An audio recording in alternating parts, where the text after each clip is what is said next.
Olá, pessoal! Bem-vindos ao Caixa de Pandora. Esta é a primeira edição feita exclusivamente para a internet, com a participação de Heloísa Helena, Jefferson Moura e Randolfo Rodrigues. Espero que vocês gostem. Para qualquer crise, não tem solução melhor do que a soberania popular. O recall, a revogação popular de mandatos, não é uma novidade no mundo. Existe em 3 dos 50 estados americanos, existe na Venezuela. Então, é uma experiência que já está sendo utilizada em regimes presidencialistas. O que não pode é ficar esta crise entre a polarização, os governistas dizendo que é golpe e a oposição de direita dizendo que a solução única é o impeachment. E a solução do impeachment decorre a posse do vice-presidente, que também é citado na Operação Lava Jato. Sem ele, o terceiro da linha sucessória, o presidente da Câmara, é réu na Operação Lava Jato. Depois dele, o presidente do Senado também é citado e pode estar prestes a também ser réu na Operação Lava Jato. Logo, toda a linha sucessória está contaminada. A solução mais legítima é o atual governo colocar para o sufrágio popular a pergunta se ele deve continuar ou não. Pesquisa de ontem do Datafolha, que aponta a nossa candidata Marina Silva primeiro, apontou que o vice Michel Temer tem 1% das intenções de voto. 1%. Então, com 1%, alguém quer assumir a presidência da República sem a legitimidade popular e também sendo investigado pelos mesmos crimes? Eu considero que a revogação popular de mandato é a alternativa para a crise porque entrega nas mãos do povo a única solução possível. A solução não pode ser o impeachment, como alguns estão defendendo, que resulta na posse do governo do vice-presidente, que também foi citado na Lava Jato. Tirou o vice-presidente, o presidente da Câmara, Eduardo Cunha, é réu na Operação Lava Jato. Tirou o presidente da Câmara, o presidente do Senado está sendo investigado na Operação Lava Jato. O que ocorre? A linha sucessória está toda contaminada. Não tirar o PT, colocar nas mãos do PMDB é 6 por meia dúzia. É esse consórcio de poder que é responsável pela crise que nós estamos hoje. A alternativa a esta crise é entregar para a soberania popular a resolução dela. Isso não é novidade. A Venezuela tem revogação popular de mandato. 3 dos 50 estados americanos têm também revogação popular de mandato, entre eles um dos mais populosos e mais economicamente importantes, que é o estado da Califórnia. Então, não é uma novidade e, além do mais, é a alternativa que nós acreditamos para a crise de legitimidade que hoje vivemos. Situação extrema, né? Exige medidas tentativas, alternativas. Como é que você está vendo isso, Luiz? Bom, primeiro eu quero, mais uma vez, parabenizar a iniciativa Caixa de Pandora para tentar, de alguma forma, ser um pinguinho de luz nesses tempos tão tristes e sombrios. Além de parabenizar o senador Randolfo pela excelente iniciativa e por trazer mais uma vez ao plenário do Senado uma alternativa concreta, objetiva, respaldada na legislação em vigor, que é o chamado referendo revogatório. Eu gostaria de iniciar, primeiro, demarcando algumas questões, porque como as palavras de ordem às vezes reproduzem determinadas cantilenas enfadonhas, mentirosas, farsantes intelectualmente, golpe disso, golpe daquilo. Primeiro dizer que todas as alternativas que estão sendo propostas, todas, seja o processo de impeachment, mesmo que seja dentro de um Congresso Nacional desmoralizado, sem a autoridade moral de investigar nada, porque muitos, como o Randolfo disse, são investigados, são réus do processo, mas constitucionalmente a lei do impeachment estabelece, é o único mecanismo de abertura de procedimento investigatório para investigar o presidente da República, que poderá culminar ou não com cassação de mandato. Pode culminar com absolvição e pode culminar com cassação de mandato, que é o popularmente chamado impeachment. A cassação é da chapa pelo TRE, que é o que Marina fez um esforço inimaginável para possibilitar isso, porque entendia que quando havia contaminação nas disputas políticas, talvez o processo judicial fosse a melhor forma de buscar solucionar o problema. Que a cassação do mandato da chapa toda, o que automaticamente obrigaria a convocação de novas eleições. Claro que Dilma e Temer. Claro que eu gostaria que não cassasse apenas Dilma e Temer, embora legalmente, pelos indícios relevantes e fatos objetivos, concretos investigados, já dizem que deveriam ser cassados os dois. Mas que era importante também que cassasse o diploma de vários senadores e vários deputados federais que também estão sendo investigados. Preservar o direito de defesa, óbvio, que é como manda a legislação vigente. Então, tanto o processo de impeachment, cassação de diplomas conferidos pelo TSE, ou referendo revogatório, todas essas alternativas são alternativas nos marcos da legislação em vigor, não tem nada de golpe em relação a isso. Qualquer golpismo, seja à direita e à esquerda, que possa culminar com ditadura à direita ou à esquerda, é lixo da história. Que ao longo da história da humanidade, golpes e ditaduras sempre significaram constituição de burocracias corruptas, sangrentas, assassinas totalitárias, à direita e à esquerda também. Então, só para deixar isso caracterizado, porque como tem essa cantilena enfadonha e mentirosa, né, tanto tem setores reacionários que tratam de um tema, como também setores que querem acobertar os crimes patrocinados contra a administração pública, porque tem um certo véuzinho ideologizado, que infelizmente de esquerda não é mais, mas acaba se legitimando isso no imaginário popular e é uma fraude vulgar. Então, eu acho que nesse momento de cisânia do Brasil, claro que se nós analisarmos o número de pessoas nas ruas, óbvio que do ponto de vista percentual tem muitas outras pessoas que podem ter outra posição também. Né? Não é um muro, ninguém está em cima do muro não, não é só um ladinho ou outro ladinho não. Eu vejo legitimidade nas duas posições. Eu não compartilho com quem quer acobertar e não compartilho com quem quer tirar a presidência para deixar o Temer. Então, como já dizia Gabriel Garcia Marques, não era eu, porque se fosse eu dizendo isso, alguém iria dizer, louca, histérica, né? Como dizia Gabriel Garcia Marques, quando a ele era pedido para avaliar a corrupção do seu país, onde aperta e sai pulso. Então, assim sendo, se existem crimes contra a administração pública, para mim, se é em Furnas do PSDB, se é na Petrobras do PT, é como saiu até na internet. Eu não tenho corrupto de estimação. Se quer caçar Lula, Aécio, Dilma, ou quem quer que teme, ou quem quer que seja, caçem todos, porque o que a gente não pode é aceitar que num país, o pobre, né, de uma periferia, se roubar uma lata de leite, ele vai amargar a sujeira do chão podre de um presídio. Não existe legalidade para ele, não existe direito de defesa. Agora alguém, porque é grande e poderoso, não. Vamos ao que diziam os humanistas espanhóis. A lei, ao ser aplicada, ela tem que ser flexível para o fraco, firme para o forte e implacável para o quanto mais, que é o que está acontecendo no Brasil. Jefferson, eu acho o seguinte, nós temos que apostar na mobilização popular e entregar a solução dessa crise para o povo. Não tenho dúvida disso. Nossa Constituição prevê, né? Aliás, nós temos mecanismos existentes hoje, como a Heloísa falou, o mecanismo da cassação da chapa está previsto na legislação. Não existe também, para utilizar um termo de Heloísa, não existe essa cantilena de que qualquer alternativa é golpe. Não. O impeachment está previsto constitucionalmente, mas o impeachment nós não encontramos como alternativa porque entrega o governo para quem cometeu os mesmos crimes, para quem faz parte do consórcio de poder e está detectado pelas investigações aí da Operação Lava Jato.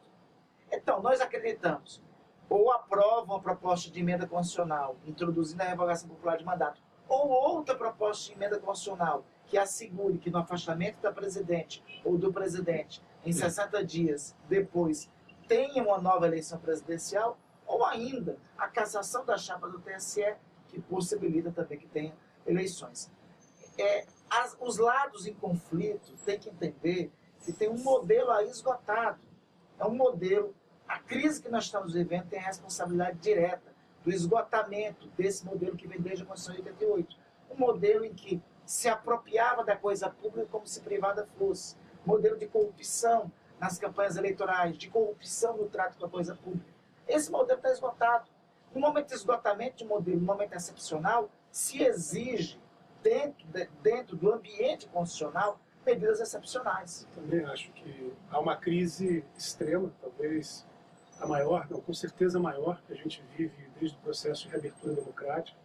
Se outrora, na luta contra a ditadura, estava claro quem era o inimigo, estava claro que todos os que estavam lutando por democracia estavam do mesmo lado, hoje a gente vive uma situação diferente. Né? E eu não vejo solução que não reivindicando a Constituição nesse momento. Né?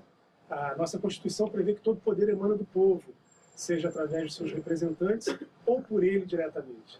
A possibilidade de novas eleições, de chamar a soberania popular, de chamar a que milhões de brasileiros possam se posicionar diante desse momento de crise, é fundamental. Na nossa história de luta política, né, acho que aqui estão companheiros que partilham, que vivenciam, que dedicam sua vida a ideais identificados com as lutas da esquerda brasileira, que não começaram com a gente, não começaram com o PT, né, mas que muitos homens e mulheres deram a vida nesses ideais de luta. O chamado ao povo, o chamado à organização popular sempre nos guiou. Na discussão que fazíamos, né, eu quando iniciei minha militância na juventude do PT, a luta contra a corrupção era uma questão de princípio, não de ponto de vista. Né. Isso, para mim, eu estive no Fora Collor, nas lutas contra o impeachment do Collor, eu estive nas manifestações denunciando o que foi a reeleição e as condições que se colocaram para a reeleição de Fernando Henrique Cardoso. Eu tenho a opinião de que o Mensalão começou com o PSDB, com o Fernando Henrique Cardoso, né? Mas eu não posso fechar os olhos, e também estive nas ruas quando o Lula resolveu, né, em 2003, dar sequência à reforma da Previdência e a exigir o apoio a Sarney para presidente do Senado. Assim como nós não podemos tapar os olhos, as evidências que existem de que, em vários depoimentos, o mais recente do senador Delcídio do Amaral, que dão conta de que o dinheiro do propinoduto da Petrobras foi utilizado para captar a eleição, para financiar a eleição do atual presidente da República. Nós não podemos, a Luísa muito bem destacou, nós não podemos ter corrupto de estimação ou ter seleção sobre os crimes. Não, a gente faz de conta que não vê esse crime, como se ele não existisse. Este, que já tem pelo menos 2 ou 3 depoimentos que apontam nesse sentido. O depoimento da OAS, o depoimento da Andrade Gutierrez e o depoimento agora do senador Delcídio. Então, nós não vamos tapar sol como peneira, fazendo de conta que não existe uma realidade em relação a isso. Nós não podemos, assim como nós denunciamos tantos crimes, e Luísa protagonizou isso durante o período do PSDB, ninguém pode falar que nós temos uma posição, abre aspas e fecha aspas, golpista, porque nós estamos mantendo as mesmas posições que tínhamos quando Fernando Henrique e o PSDB era governo. E olha, se fala tanto em democracia, embora a gente tenha que repetir que nós não vivenciamos uma democracia plena. Democracia sem justiça social não é democracia. Nós vivenciamos uma fajuta democracia representativa. E a consulta à população é um processo educativo.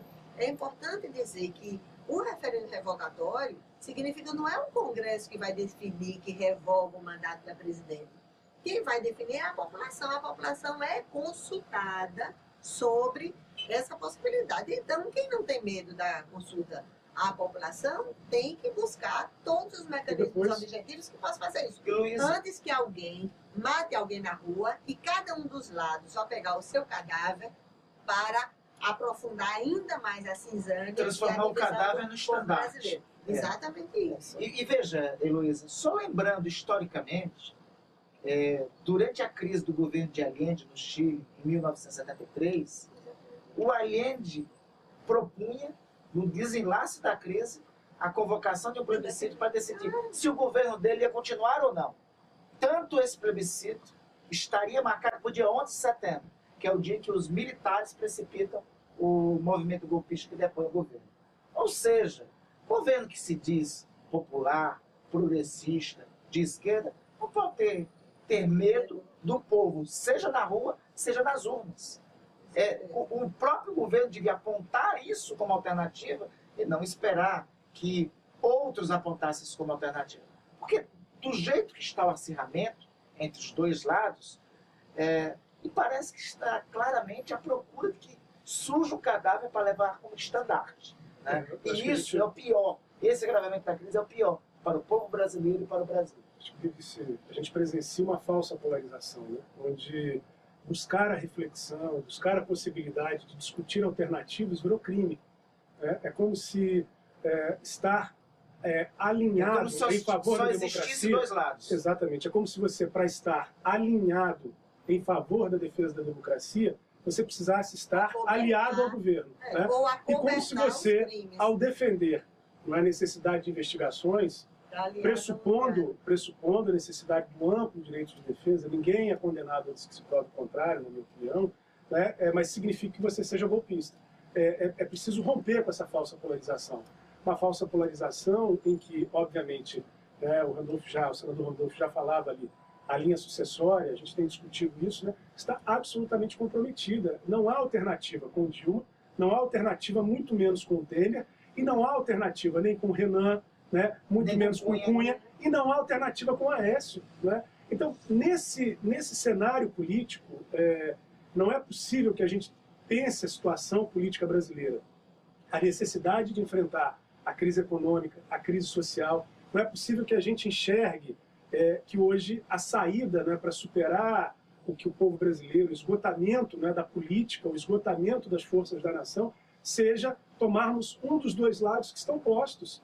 Não aceito isso. Né? Na minha perspectiva, nós podemos, é absolutamente democrático e é necessário que se busque uma outra alternativa. Nós aqui, pelo menos, eu acho que eu posso falar por nós, não somos donos da verdade, não queremos ser donos da verdade, mas queremos fazer uma discussão muito franca, muito sincera, né, na perspectiva de que a gente possa defender investigações.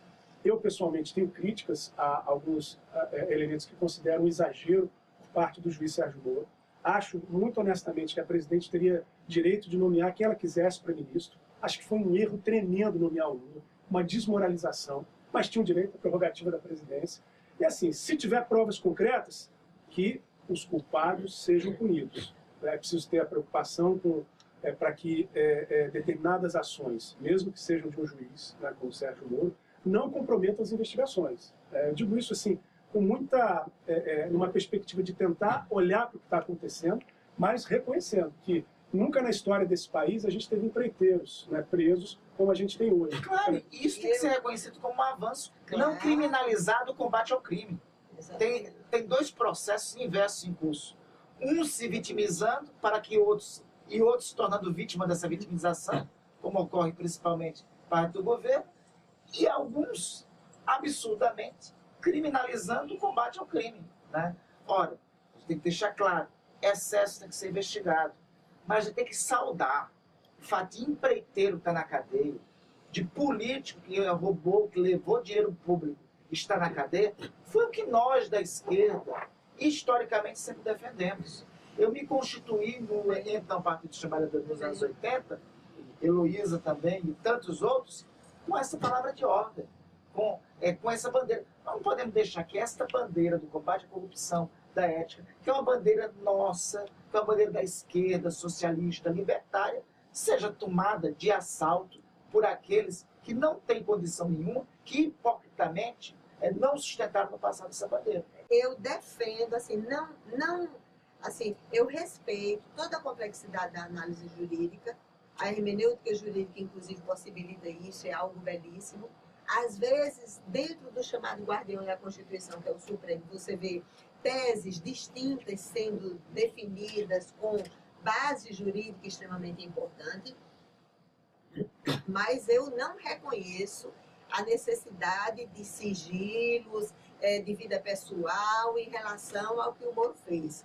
Eu entendo que ele agiu corretamente em relação ao posicionamento que deu, agiu de forma extremamente corajosa. A gente não pode aceitar que a obstaculização de ações judiciais elas possam acontecer, levem à prisão alguém que esteja mais fragilizado diante do poder e a outros não. Todo mundo sabia o que era que ia dar, conceder fórum privilegiado. O Lula sabia a repercussão que daria, porque ele fez isso em 2004, Ele fez isso concedendo o fórum privilegiado a Henrique Meirelles, que estava investigado por crimes de natureza patrimonial e outros ilícitos. Então, o presidente da República mudou o fórum de presidente do Banco Central para ministro, para que ele pudesse se proteger. Então, já sabia a repercussão que ia dar. Então, eu não tenho dúvida que a presidente tem prerrogativa. A presidenta não pode, porque a ela não é dado o direito, ela tem o direito de designar quem ela quer para o ministério, mas ela não tem o direito de obstaculizar qualquer procedimento investigatório, independente de quem quer que seja. Eu sou a favor de todas as investigações, viu, Luiz? Eu só tenho preocupação que algumas ações, quando a gente olha a tal história da coerção, da condução coercitiva, se você espetaculariza, né, uma ação da Polícia Federal, se você faz uma parceria com um determinado meio de comunicação, se você autoriza um processo de grampo amplo, geral e restrito, você contraditoriamente pode criar empecilhos, embaraços ou descredenciar o processo da própria investigação. Eu não tenho dúvida que hoje há procuradores, que há muita gente no Ministério Público, muita gente dedicada, fazendo um grande esforço para enfrentar a corrupção no país. Eu não condeno o conjunto das ações do juiz Sérgio Moro, mas acho que na condução do Lula, acho que nesse episódio do vazamento das escutas telefônicas, você cria um ambiente onde há um processo de politização da justiça. A gente já estava vivendo a judicialização da política, né? Eu acho que não dá nem para judicializar a política, nem para politizar a justiça. Mas tem pleno, integral acordo contigo em que nós precisamos apoiar as investigações. Isso não pode ter corrupção de esquerda e corrupção de direita. Claro, e não é à toa que o próprio juiz, até me lembro que o Randolph até mostrou a decisão tratando sobre essa questão, ele estabeleceu todos os mecanismos de proteção do ex-presidente. Não deixou nenhuma foto ser retirada, não deixou absolutamente nada, estabeleceu vários mecanismos de proteção que certamente nem seriam estabelecidos em relação a outra pessoa. Então, é legítimo que aconteça realmente, Jefferson, diferenças no campo jurídico, na política, em vários lugares. Eu acho que é legítimo compreensões distintas sobre o papel do Poder Judiciário. Queríamos nós que a população fosse consultada a partir de agora, ou tivesse, digamos, tanta maturidade para escolher os agentes públicos que dirigem o país, os estados, que nem precisassem de que a justiça estivesse investigando, criando procedimentos investigatórios para resolver um problema que a maioria da população criou. Na área da saúde, a gente já vivencia isso. Muitas vezes a judicialização acontece na área da saúde. E por quê? Quando o poder público não cumpre o que é sua obrigação, não cumpre a lei, infelizmente tem que se buscar a judicialização.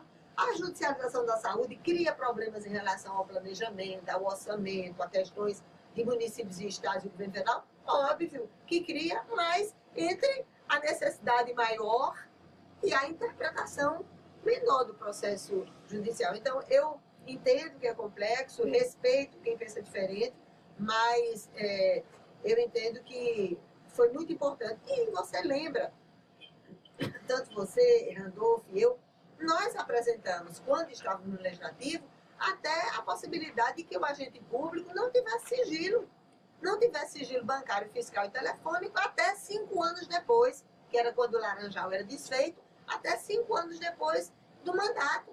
Nós apresentamos projetos em relação na proposta da reforma política, defendemos também a possibilidade da revogabilidade de mandato. Exatamente. Isso não é novidade, né? Falar na possibilidade. Não é novidade. Isso, agora, servia e era aceito quando era para investigar Fernando Henrique e companhia. Aí não serve quando é para investigar as outras pessoas, não. Inclusive, o fato de já termos proposto esses temas anteriormente, desmonta essa tese de que é mudança da regra do jogo, de que é inovação constitucional. Nós estamos defendendo isso há muito tempo. E nós queremos, por exemplo, a revogação popular de mandato, não para esta presidente, é para estar na Constituição. E por que tem que ser agora? É porque vivemos uma situação excepcional. O que não pode é o seguinte, o desenlace dessa crise é uma tragédia. O que não pode é essa crise acabar em conflitos de rua. Esta crise tem que ser o único desenlace que eu vejo possível, capaz de pacificar o país e dentro da institucionalidade democrática. Ou seja, nós não estamos propondo nada extra-constitucional, fora da institucionalidade ou mudando a regra do jogo. Nós temos uma situação excepcional e precisamos de uma solução excepcional dentro das regras aqui estabelecidas. Proposta de emenda constitucional é uma alternativa constitucional dentro da circunstância que está estabelecida, que já teve no Brasil. Em 1961, o presidente Jânio Quadros renunciou, houve um veto à posse de João Goulart, para que o conflito não ocorresse, apresentar a emenda de parlamentarismo, que foi depois derrubado, mas teve uma solução extraordinária dentro do ambiente constitucional. Em 1982 e 83, a proposta que galvanizou milhões às ruas de eleições diretas não fazia parte da institucionalidade da regra do regime da ditadura, mas era mais legítima. Ou seja, não é só o ambiente também De novo, institucional. nós queremos diretas já. Né? Exatamente. Não é só o ambiente institucional. Nós estamos vivendo... E por que nós queremos de novo direta já, Heloísa e Jefferson? É porque um ciclo político comprovadamente está se esgotando. E a solução para esse ciclo político está na soberania popular.